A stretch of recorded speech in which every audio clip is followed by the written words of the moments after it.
cocaine, bottles of Xanax and other illegally obtained prescription drugs, and drug-selling paraphernalia, including scales and ledgers. As I mentioned, the defendants in this case knew what they were doing was wrong. When they'd refer to the ketamine, they used coded language. They'd refer to it using terms such as, quote, Dr. Pepper, or quote, bots, or quote, cans. Also, defendants Placencia and Chavez, as medical doctors, knew full well this was not the proper way to administer ketamine, and they even talked about that in their exchanges. And defendant Sonia also knew that she was doing something that caused great risk to Mr. Perry. In fact, during this investigation, we learned that several years before, in 2019, defendant Sonia had sold ketamine to another customer. That person died the same day. And a family member of that person sent a message to defendant Sonia telling her the cause of death was ketamine. Nonetheless, defendant Sonia continued selling drugs, including the ketamine that ultimately killed Mr. Perry. That other victim was a person named Cody McGlory. He died in 2019. As a result of this investigation, we have filed a drug distribution charge related to the death of Mr. McGlory. After Mr. Perry died, these defendants tried to cover up what they'd done. On October 28th, after reading news reports of Mr. Perry's death, defendant Sonia wrote a text message to defendant Fleming saying, quote, delete all our messages. Likewise, after Mr. Perry's death, defendant Placencia falsified medical records and notes to try to make it look like what he was doing was legitimate. It was not. We have filed numerous federal charges against the 5 defendants. These charges include conspiracy to distribute ketamine, distribution of ketamine resulting in death, maintaining drug-involved premises for that drug-selling emporium the defendant Sonia had, altering and falsifying records related to a federal investigation for those false medical notes and records that defendant Placencia made, and multiple other drug trafficking counts. Of course, the defendants are presumed innocent until proven guilty. The penalties these defendants face are very significant. With regard to defendant Placencia, the statutory maximum sentence he faces is 120 years in federal prison. With regard to defendant Sonia, the statutory maximum she faces is life imprisonment. By filing these extensive and serious charges, we are sending a clear message. If you are in the business of selling dangerous drugs, we will hold you accountable for the deaths that you cause. This is nothing new for us. Since 2022, my office has filed over 60 cases against drug dealers who've caused the death of another person. These cases are known as death resulting cases. They are labor-intensive cases, and we work with our law enforcement partners, including ones represented here today, to bring those cases. Our office is a national leader in bringing those cases.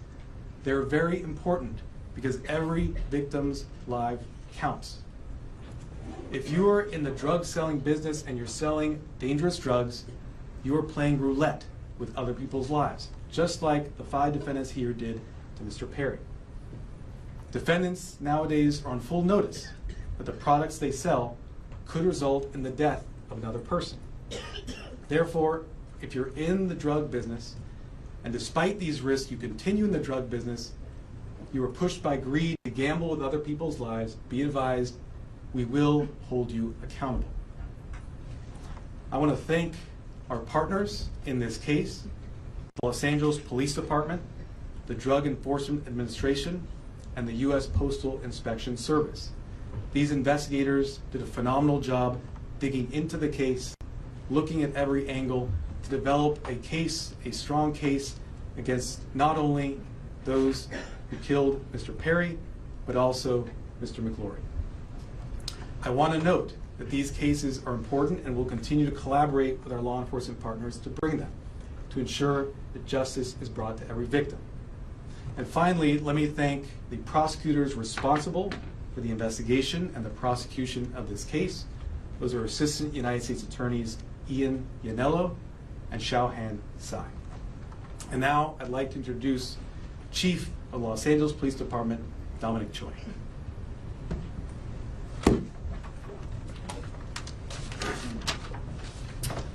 All right, good morning, and thank you, Martine. You know, while it's tragedy that brings us all here together, I'm happy to stand here knowing that these dangerous individuals are no longer on the streets and they won't be able to harm anyone else. The Los Angeles Police Department and our partners here today, we're committed to investigating all cases like this, and it's regardless of someone's background or socioeconomic status. And just with all of our cases, this investigation was done impartially. We let the facts drive this investigation, and those facts led us to a group of individuals who were responsible for supplying and distributing to Mr. Perry narcotics that led to his unfortunate and untimely death. The group standing here today, it's a prime example how our partnerships and our collaboration can yield meaningful results. I want to thank LAPD, our Robbery Homicide Division, who is standing in the back there, the U.S. Attorney Martin Estrada and his team, the DEA and her team, as well as the U.S. Postal Inspection Service and their team for their hard work, diligence, and real patience. Now, I know people think this took a long time, but there was a lot of work, a lot of investigative strategies that went into this to make sure that there's a solid case and that we can pursue this in the courts. Our relationship with our federal partners, it helps us ensure that these criminals will have meaningful sentences and be an example for anyone that is willing to risk or jeopardize distributing and supplying unlawful or narcotics to anyone. And I just really want people to know that that is the message. You cannot get away with this regardless of your background or socioeconomic status. Breaking the law is breaking the law, and you are dangerous and you are jeopardizing lives. So thank you all of my partners for being involved in this and bringing us to where we are at today. And at this time, I'd like to introduce DEA Administrator Ann Milgram.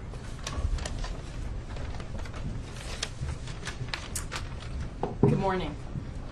Today we announce charges brought against 5 individuals who together are responsible for the death of Matthew Perry. Each of the defendants played a key role in his death. They falsely prescribed, sold, or injected the ketamine that caused Matthew Perry's tragic death. In the United States, most forms of ketamine are only approved by the Food and Drug Administration for anesthesia. A nasal spray version is approved for treatment of depression, but only in a certified medical setting. Here, Matthew Perry sought treatment for depression and anxiety and went to a local clinic where he became addicted to intravenous ketamine. When clinic doctors refused to increase his dosage, he turned to unscrupulous doctors who saw Perry as a way to make quick money. Dr. Plasencia and Dr. Chavez violated the oath they took to care for their patients. Instead of do no harm, they did harm so that they could make more money. Without performing any medical evaluation or monitoring, they supplied Matthew Perry with large amounts of ketamine in exchange for large sums of money, charging Perry $2,000 for a vial that cost Dr. Chavez approximately $12. As Matthew Perry's ketamine addiction grew, he wanted more, and he wanted it faster and cheaper. That is how he ended up buying from street dealers who sold the ketamine that ultimately led to his death. In doing so, he followed the arc that we have tragically seen with many others, whose substance use disorder begins in a doctor's office and ends in the street. Perry turned to his street dealer, Eric Fleming, who sourced his ketamine from a drug trafficker known as the Ketamine Queen, Jasveen Sangha. The ketamine supplied by Sangha would ultimately be the dose that took Matthew Perry's life. Sangha knew that the ketamine she supplied could be deadly, since in 2019 she had sold ketamine to Cody McLaury, who died at the age of 33. But despite this knowledge, she continued to sell ketamine and methamphetamine throughout Los Angeles. Matthew Perry's journey began with unscrupulous doctors who abused their position of trust because they saw him as a payday, and it ended with street dealers who sold him ketamine in unmarked vials. The desperation that led Perry to these individuals was not met with help, as it should have been from the doctors, but instead it was met with exploitation. Exploitation by those who should have guided him toward help. This betrayal of trust is at the heart of this tragedy. Since 2023, DEA has investigated nearly 500 drug poisoning and overdose cases just like Matthew Perry's. We run a national initiative known as OD Justice, where we work with our state and local law enforcement partners to conduct investigations after someone has passed away. And it is important to note that the national model we today have in every 50 state across the United States is based on the work that started here in Los Angeles. We began this work with our partners in the Los Angeles Police Department and with other local police departments and sheriff's offices in California, in the Los Angeles area, and with the U.S. Attorney's Office. And today it stands as our national model for this critical work. Together, as part of OD Justice, we work to bring justice for the lives that have been lost and to stop others from dying.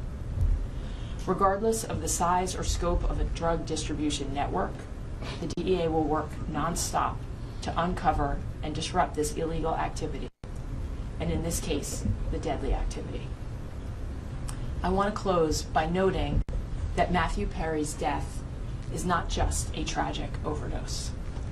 After his 2020 book openly discussed his struggles with substance use disorder, Matthew Perry told podcast host Tom Power that he would prefer to be remembered for helping people rather than for his work on Friends as Chandler Bing.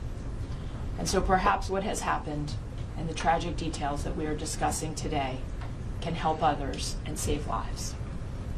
I want to thank the Los Angeles Police Department, the United States Postal Inspection Service, and the United States Attorney's Office in the Central District of California for their tremendous partnership and their outstanding dedication to this case. I also have the privilege of serving every single day with the men and women of the DEA, and today I want to particularly recognize the outstanding work of our Los Angeles Field Division, as well as our diversion investigators who tirelessly worked on this case to bring justice to the victims and the families. Thank you. It's now my privilege to introduce Postal Inspector Shields.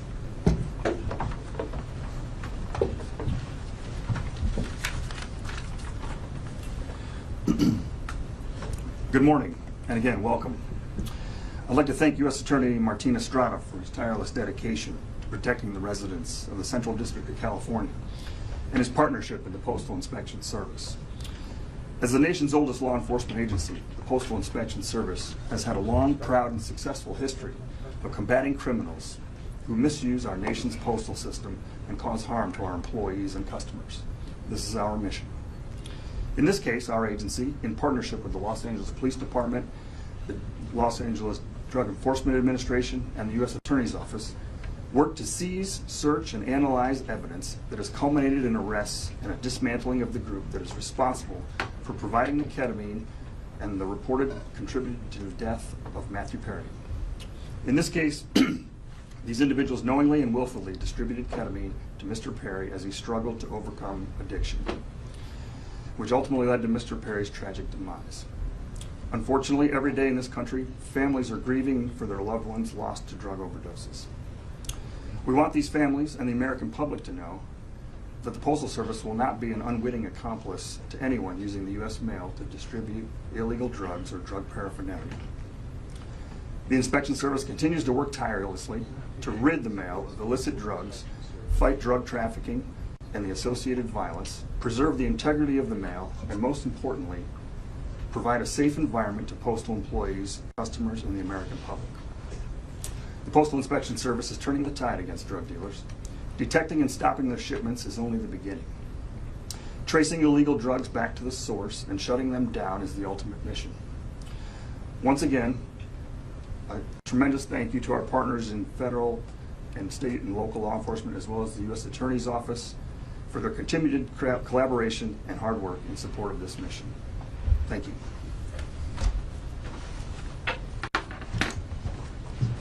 I'll now do brief remarks in Spanish, and then we'll do questions and answers.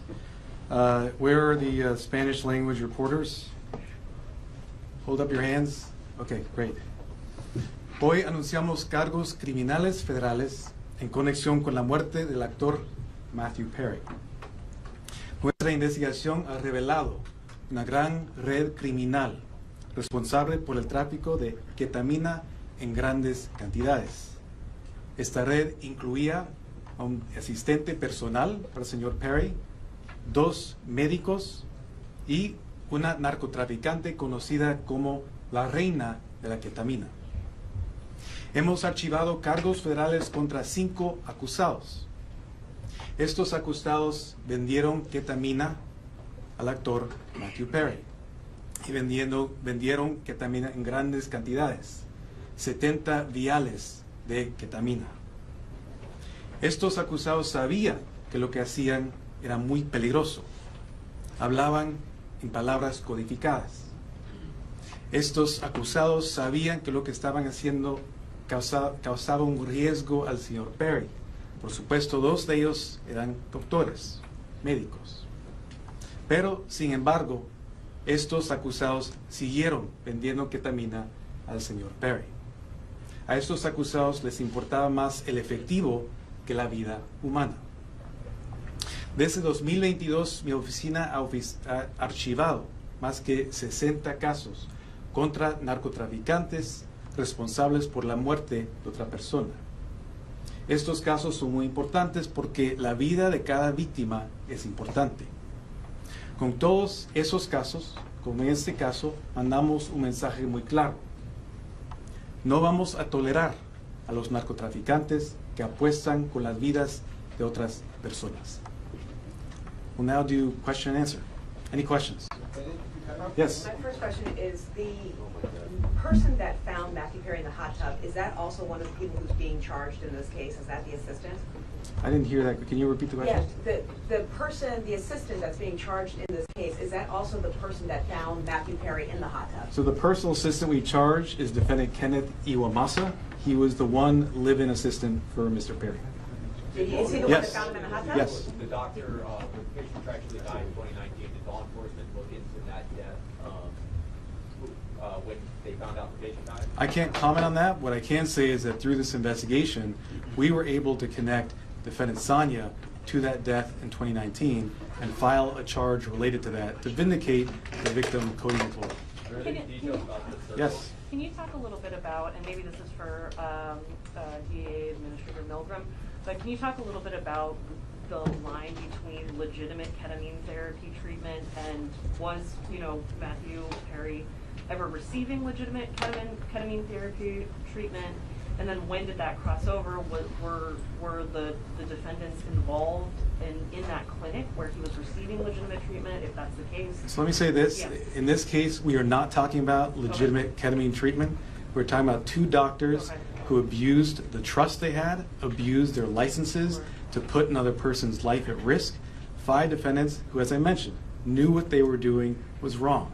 In fact, one of them had sold ketamine that resulted in the death of another person in 2019. But Nothing was he about ever what we see today was legitimate, and that's why we filed criminal charges. Was he ever in? Yes. Is this the beginning of an enforcement effort specifically against ketamine? I know you mentioned past cases, the 60 cases, and DEA mentioned it as well. Is there going to be a focus specifically around ketamine? I think what you've seen is that this is not the beginning, but a continuation of an enforcement effort against synthetic drugs of all kinds. Synthetic drugs, ketamine, but also methamphetamine, fentanyl are killing people each and every day. We in law enforcement and with the U.S. Attorney's Office are on a campaign to address this and send a message that if you sell drugs, it results in the death of another person, the consequences will be severe. Any details about the search warrant? ¿Nos puede decir de los doctores que fueron detenidos? Hay dos doctores que son los acusados en este caso, el doctor Plasencia y el doctor Chávez. Los dos están acusados en este caso. El doctor Plasencia fue arrestado hoy en la mañana. El doctor Chávez ya ha sido preso y también ya ha declarado su culpabilidad. Any details about the search warrant as to when it was executed, besides the drugs, any other items that may have been seized or recovered? So with regard to defendant Sanya, that search warrant was executed earlier this year. During that search, as I mentioned, we found not just 80 vials of ketamine, thousands of pills containing methamphetamine, cocaine, bottles of Xanax and other illegally prescribed drugs, and drug-selling paraphernalia. As I mentioned, it was a drug-selling emporium. You have your hand up in the middle. Yes, Nikki Smith with Entertainment Tonight. Are there any other celebrities involved in this investigation, and if so, who? I've mentioned the defendants in this case. We have 5 defendants. The lead defendants are defendants Jasvine Sanya, Salvador Plasencia. We also have defendants Mark Chavez, another medical doctor. We have defendant Kenneth Iwamasa and defendant Eric Fleming. We look at the evidence, we see where that goes. We don't charge people based on whether they're celebrities or not celebrities. We charge them based on the evidence. I think what my colleague here was getting at before is in the autopsy report that was made public about his death, there were 2 physicians who were listed as being involved in Mr. Perry's treatment prior to his death. One of them was involved in what appeared to be legitimate therapeutic use of ketamine. Is there any indication that the people who were doing the off-label recreational use were connected with the legitimate therapy he was getting at any point? And So then what I'll second- tell you is, Yeah. before we get to your second, what I'll tell you is that in our cases, we go where the evidence leads us. We also respect patient privacy. What I will say is an autopsy was conducted. That autopsy showed Mr. Perry died as a result of the acute effects of ketamine. I won't go into further detail about Mr. Perry's personal history. Okay. Yes. And then Were any of the 5 charged on your radar prior to Perry's overdose? I can't comment on that. What I will say is the investigation is ongoing, but what we're announcing today are serious federal charges against these 5 defendants, supported by an extensive investigation. Sir, can you clarify the relationship? This woman had been patiently, have her hand up, yes. Yes, Chavez was detained. When was he detained, and was it related to this case as well? Defendant Chavez is a defendant in this case. Right. We filed this morning a plea agreement for defendant Chavez. So he's already not entered, but we have a filed plea agreement for him. 2 other defendants, defendant Iwamasa, have also signed plea agreements. That plea agreement has been entered. And defendant Fleming has signed a plea agreement. That plea agreement has been entered. As I mentioned, the 2 lead defendants in this case are defendants Plasencia and defendant Sanya, who were arrested this morning.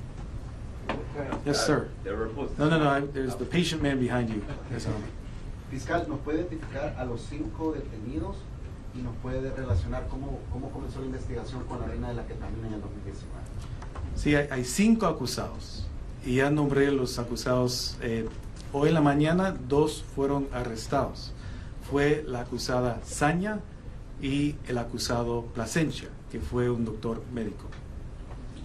Sir, can Yes. Yeah, there were reports this morning that the investigation could have uncovered other Hollywood celebrities who may have been buying from this same network. Is that accurate? And can you give us any sense of the customers that they were dealing with? So I can't comment on reports that are out there, their accuracy or inaccuracy. What I can tell you are the facts that we developed through our investigation. Those facts are what I've related to you this morning. Yes. You mentioned the queen of ketamine out of North Hollywood. What does that actually mean? How big was the network of people to whom she was selling narcotics and specifically ketamine? What I can say about defendant Sanya, known as the ketamine queen, was that she was a major source of supply for ketamine to others as well as Mr. Perry.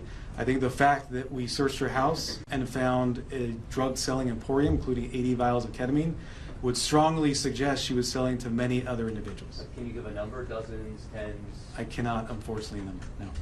Any evidence as far as if gone You, outside let me, the gentleman there in the back. Extra TV, what has been Matthew's parents or family's reaction to the news coming out today? So I won't comment on specific statements made by victims' families. We value confidentiality. What I will say is that the work of our office is victim-driven. We work with victims, including their families, each and every day, not just on this case, but on all our cases, including the over 60 death resulting cases I mentioned earlier. We have been in communication, and I will leave it at that. Yes? Hello, sir. Were all the defendants American citizens, and where were they sourcing their drugs? What I can say is that all the defendants, actually I can't comment on citizenship at this time. I can't comment on the sourcing either. I've given you the facts in terms of the drug selling. Yes, sir. With regard to the death of Mr. McClure, the other victim, you see that his death was also a Ketamine overdose. Is that investigation to his death linked to the investigation of Perry, or is it only after the death of Perry that you realized the link with Mr. McClure's death? Sure. It was through the investigation in this case, as the investigators did a thorough job, followed every lead, pulled every string to see what had occurred. They learned about the extent of defendant Sonia's criminal conduct and learned about the sale in 2019. And because of that investigation, we have filed a charge related to the death of victim McClure. And that's important because we want to vindicate all victims who suffered these types of tragedies. So how much, I'll do 2 more questions. how much reason to believe that the so-called queen of ketamine is linked to any more deaths? Any more investigations and any more possible that she could be linked to? I think, as I've mentioned, we've linked her to sales of ketamine, which resulted in at least 2 deaths. We searched her home. We found a drug-selling emporium. I can't comment. I can't speculate on things such as what you're suggesting. I will say, in this case, she is facing very significant federal charges, including a charge that carries a 10-year mandatory minimum sentence. Yes, sir. Were these 5 continuing to sell ketamine or other drugs after Perry's death? I can't comment on that in terms of where they were selling. No, but in terms of afterwards, were they what I still- can say is that we searched the home of one of the defendants following Mr. Perry's death. She had 80 vials of ketamine, thousands of pills of methamphetamine, cocaine, bottles of Xanax. Thank you very much. Appreciate it. Can you just clarify the relation? Really, did the doctors work with the street dealers specifically, or was that a separate sale of ketamine, or were they connected? So last question, because you've been so patient. We charge a conspiracy here. The conspiracy is against all 5 defendants for selling ketamine to Mr. Perry. Thank you so much. All right, thank you, ladies and gentlemen. The press release is out. It's online. We've emailed it. It's on social media. So,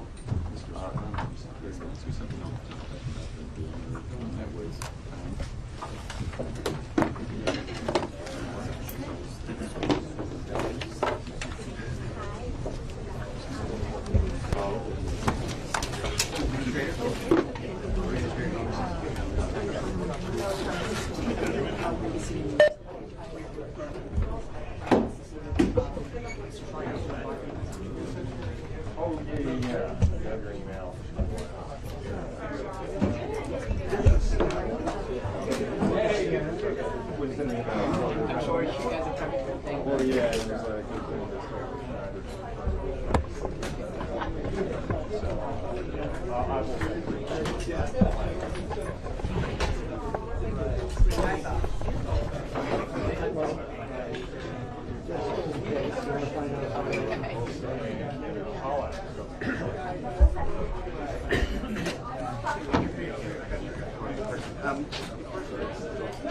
I believe so. I mean, the place should be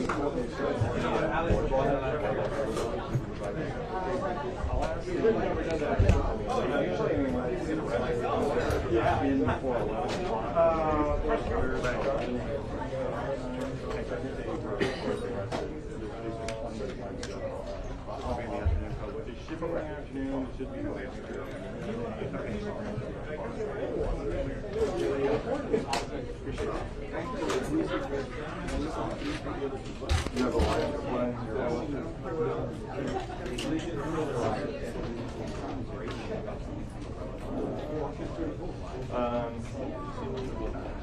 Yeah, I guess so. I mean, as long as we're, yeah, you're the showing de-escalating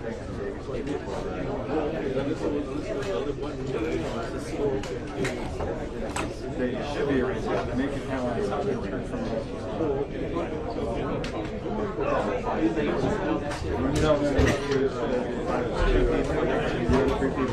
He said they should be arranged today.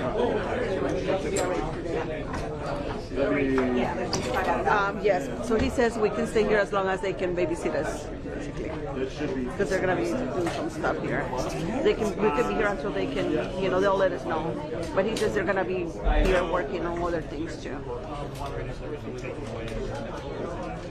Oh, really? Let me ask him.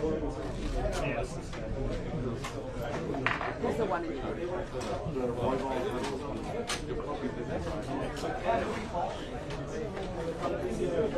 Right.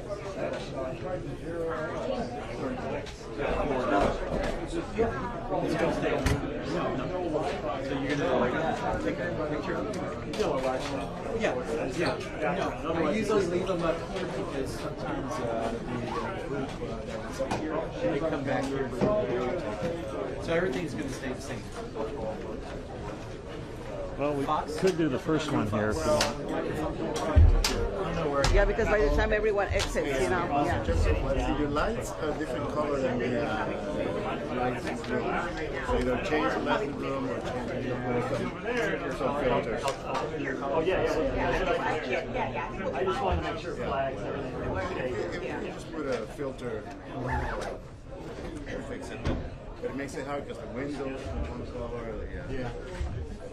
Yeah, the cameras today can handle it. That's a documentary in 6 years. Thank you very much. Just watch the.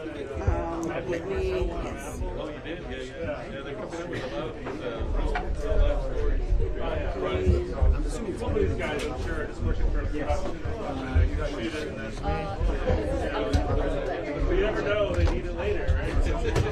That's not because this is our. You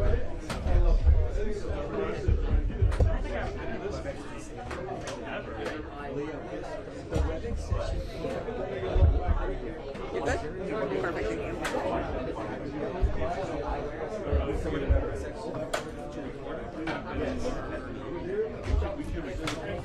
We're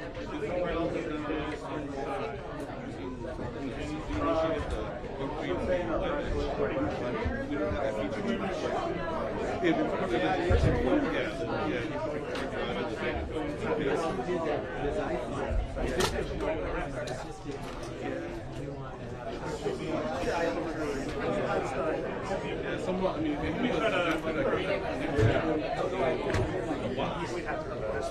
you know what I mean? I'm sorry. It says that